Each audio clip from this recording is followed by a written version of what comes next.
Hola comunidad estudiantil de Cobash, a todos alumnos, profesores y directivos que nos están escuchando en estas transmisiones que comenzamos a partir de Dirección de Difusión Académica. Esta tarde estamos con la doctora Nanayeli Teniente Paulín. Bueno, ya comentaba ahí su trayectoria. Estamos ahorita transmitiendo desde su consultorio, sobre todo por este mes que es sobre la prevención del suicidio. Es un tema pues que el cual ella domina y bueno, se nos hizo interesante venir a hacerle una entrevista. Hola Nayeli, ¿cómo estás? Hola Liz, muy bien, muchas gracias por la invitación. Primero que nada, bueno, yo creo que hay mucha duda en nosotros. ¿Por qué ahora el mes de septiembre se le dedica a la prevención contra el suicidio? Digo, si yo recuerdo antes, pues no se hablaba mucho de este tema, ni siquiera recuerdo que hubiera un mes donde se dedicara exclusivamente a la prevención del suicidio. ¿A qué se debe esto? Bueno, aquí sucede que la Organización Mundial de la Salud estableció desde el 2003 el 10 de septiembre como el Día Mundial de la Prevención del Suicidio, que se queda como todo el mes, que se llama Septiembre Amarillo, para que todas las instituciones públicas y privadas puedan hacer pues algunas campañas para la prevención del mismo. Esto surge de que en el 2003 la OMS ya tenía como visto o tenían una perspectiva de que para el 2019 iba a haber una pandemia mundial en cuanto a la depresión que iba a llevar al suicidio. Entonces, a partir de ahí es que ellos empiezan a hacer todos estos programas para prevenirlo, ya que el suicidio es una de las 20 muertes más frecuentes que ocurren en el mundo. Se dice que cada 40 segundos una persona comete suicidio y que es la causa de suicidio de más de 800,000 personas en el mundo. Entonces, ahí es donde comienza a hacer este énfasis y a mostrarlo más a la comunidad y a la sociedad para ir quitando el estigma y los tabús que existen en torno a ello. Precisamente, ya que tomas este tema que anteriormente era un tema tabú, ¿no? Había mucho estigma hablar sobre el suicidio, se decía que si hablabas comúnmente del suicidio, ibas a promoverlo, ibas a animar a las personas a realizarlo. Incluso, bueno, en las familias, ¿no? Cuando había un caso, una situación de estas, se guarda un silencio, no se quiere hablar de esto. ¿Ha cambiado esto? ¿Crees que sea bueno hablar sobre el suicidio? Bueno, yo creo que es importante hablar sobre el suicidio desde la manera en cómo prevenirlo y también cuáles son las causas de que llevan a que una persona lo piense o lo intente. Creo que eso es la importancia porque podría salvar a muchas personas. Sin embargo, también se tiene como una política pública el hecho de que cuando una persona comete un suicidio, por ejemplo, un artista o demás, no mencionar cómo lo hizo, cómo fue el acto, ya que eso puede recurrir a que otras personas imiten a esa persona y que se vuelva como se le llama como algo contagioso, entre comillas, porque las demás personas van a querer intentarlo. Entonces, no sé si tú te has dado cuenta que últimamente en las noticias, cuando un artista comete un acto suicida, ya no te especifican ni te dicen cuáles fueron las características del mismo.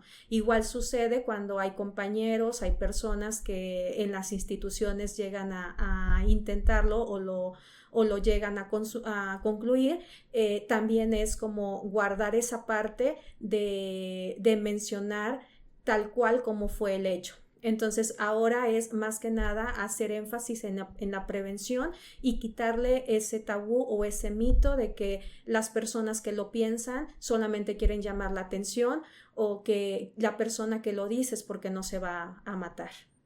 Ok, ya que tomas ese punto más bien, el tema del suicidio como ese carácter, ese cariz cultural que tiene, ¿no? Se ha considerado en la literatura, en el cine, como un acto a veces egoísta, a veces romántico o heroico, ¿no? Hay que tan solo ver Romeo y Julieta o Werther de Goethe, ¿no? Cómo se hacen estos heroísmos de estos actos, ¿cómo se puede ir cambiando este matiz? ¿Cuál es la realidad, la realidad verdadera? ¿Cómo afecta a las personas el hecho de tener pensamientos suicidas y cómo afecta a las personas que están a su alrededor?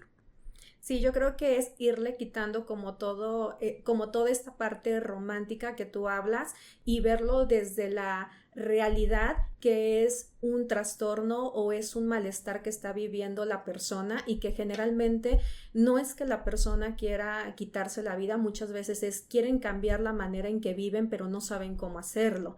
Entonces ese es su último acto, esa es la única manera en que ellos creen que hay una solución.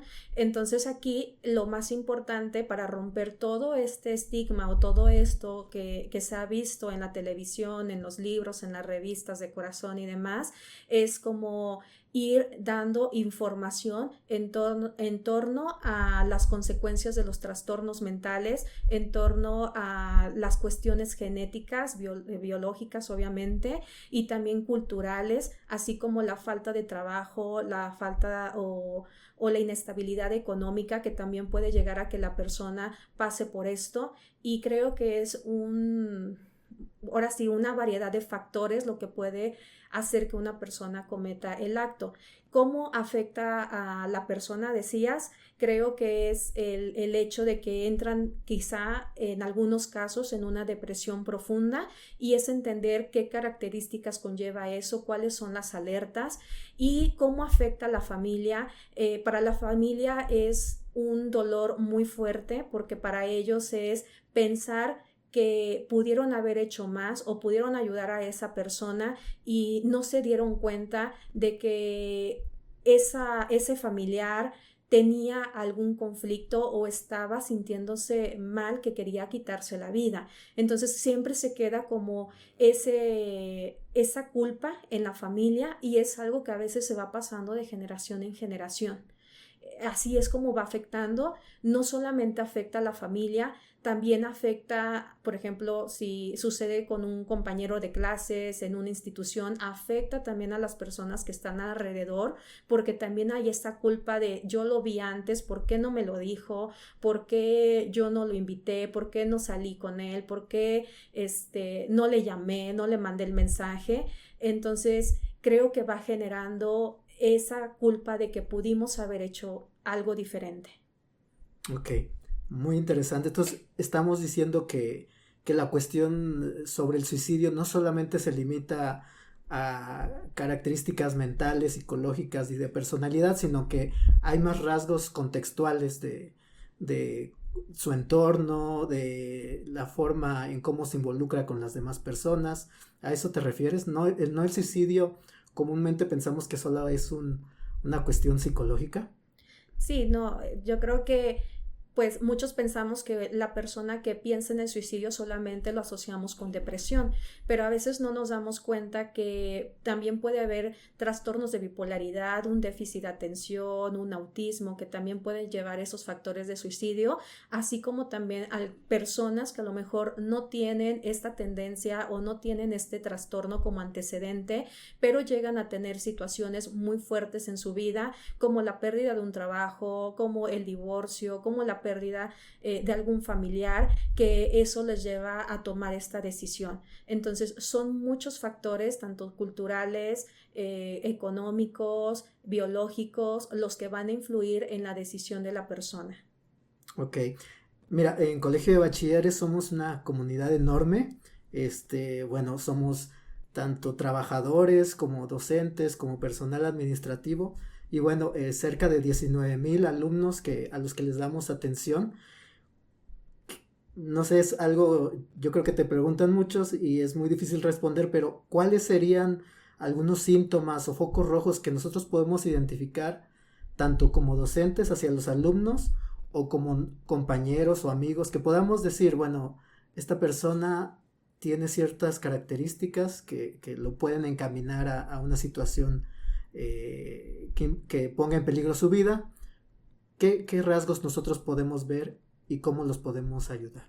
Sí, mira, los rasgos que vemos en una persona que puede llegar a tener este pensamiento, pues es el que empiezan a aislarse, hay un aislamiento social, que son alumnos o puede ser compañeros que antes tú veías que se integraban y de pronto empiezan a cancelar las fiestas, las reuniones, los ves descuidado en su cuidado personal, ya no se rasuran, a lo mejor ya no se bañan, no se cambian de ropa, ves también que empiezan a tener dificultades para dormir, los empiezas a notar más ojerosos, son alumnos que incluso pueden llegar a estarse durmiendo en el salón de clases, alumnos que pueden llegar incluso a tener esta tendencia de cortarse con frecuencia, o también cuando empiezan a perder el interés en las cosas que antes les gustaba.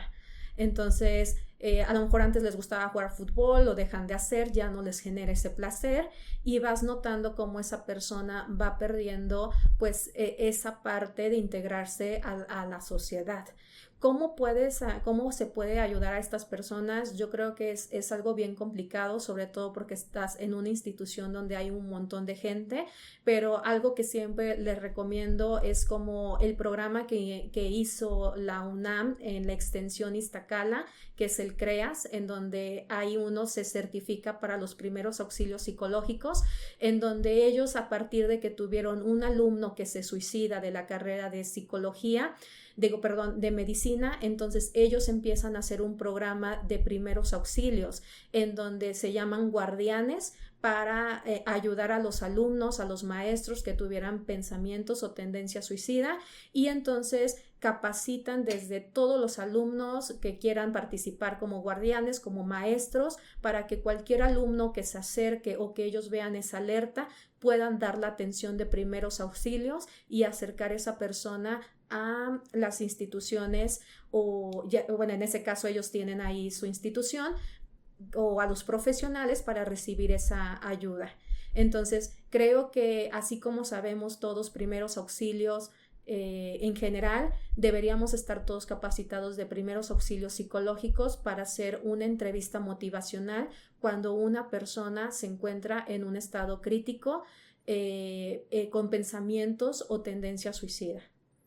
Ok, bueno, y yo creo que ya por último, nos es fácil a veces ver estas características, estos rasgos en los otros, en nuestros amigos, nuestros compañeros, pero ¿qué pasa con nosotros cuando nosotros identificamos pensamientos o estamos teniendo comportamientos que pongan en peligro nuestra vida? ¿Qué es lo que debemos hacer? ¿Debemos acudir a ayuda o cuándo sería el momento? Y no estarlo a lo mejor confundiendo con una etapa de tristeza o algo por el estilo. Mira, yo creo que es bien importante el primer síntoma que tú demuestras que ya viene un problema de la salud mental o que ya vas a tener tendencia a depresión, ansiedad y demás, siempre va a empezar con un trastorno de sueño. Cuando tú empiezas un trastorno de sueño, creo que desde ahí las personas deberían de poner alerta y de atenderse en ese aspecto. Después si tú empiezas a identificar que tus motivaciones empiezan a desaparecer, que ya empiezas a tener como perder el interés con tus amigos, con tus familiares, que empiezas a perder el interés en las cosas que te gustan, creo que ahí ya es momento en que tú deberías de pedir ayuda a un profesional de la salud mental para que pueda ayudarte a recuperar y a ver qué está sucediendo que desestabilizó esa área de tu vida y que te ayude nuevamente a estructurarte.